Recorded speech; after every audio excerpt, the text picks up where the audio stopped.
barbarism. One is tempted to suppose of some of them that they were composed by that functionary as the final item of his job.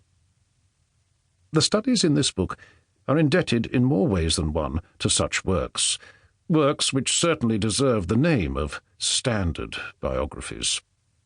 For they have provided me not only with much indispensable information, but with something even more precious. An example. How many lessons are to be learned from them? But it is hardly necessary to particularize. To preserve, for instance, a becoming brevity, a brevity which excludes everything that is redundant and nothing that is significant. That, surely, is the first duty of the biographer. The second, no less surely, is to maintain his own freedom of spirit. It is not his business to be complimentary. It is his business to lay bare the facts of the case as he understands them. That is what I have aimed at in this book, to lay bare the facts of some cases as I understand them, dispassionately, impartially, and without ulterior intentions. To quote the words of a master, je n'impose rien, je ne propose rien, j'expose. Cardinal Manning.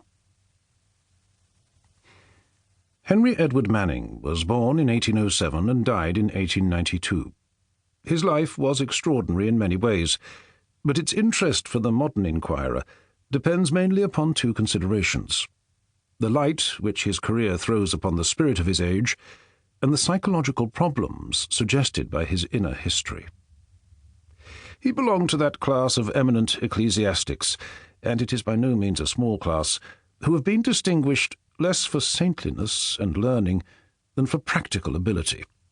Had he lived in the Middle Ages, he would certainly have been neither a Francis nor an Aquinas, but he might have been an innocent. As it was, born in the England of the 19th century, growing up in the very seed time of modern progress, coming to maturity with the first onrush of liberalism, and living long enough to witness the victories of science and democracy, he yet, by a strange concatenation of circumstances, seemed almost to revive in his own person that long line of diplomatic and administrative clerics which, one would have thought, had come to an end for ever with Cardinal Wolsey. In Manning, so it appeared, the Middle Ages lived again. The tall, gaunt figure with the face of smiling asceticism, the robes and the biretta as it passed in triumph from high mass at the oratory to philanthropic gatherings at Exeter Hall, from strike committees at the docks to Mayfair drawing-rooms where fashionable ladies knelt to the prince of the church, certainly bore witness to a singular condition of affairs. What had happened? Had a dominating character imposed itself upon a hostile environment? Or was the 19th century, after all, not so hostile? Was there something in it, scientific and progressive as it was, which went out to welcome the representative of ancient tradition and uncompromising faith? Had it perhaps a place in its heart for such as Manning? A soft place, one might almost say. Or, on the other hand, was it he who had been supple and yielding? He who had won by art what he would never have won by force, and who had managed, so to speak, to be one of the leaders of the procession, less through merit than through a superior faculty for gliding adroitly to the front rank.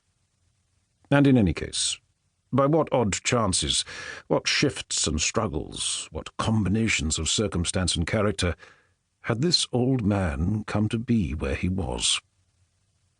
Such questions are easier to ask than to answer, but it may be instructive, and even amusing, to look a little more closely into the complexities of so curious a story. 1. Undoubtedly, what is most obviously striking in the history of Manning's career is the persistent strength of his innate characteristics. Through all the changes of his fortunes, the powerful spirit of the man worked on undismayed. It was as if the fates had laid a wager that they would daunt him, and in the end they lost their bet. His father was a rich West Indian merchant, a governor of the Bank of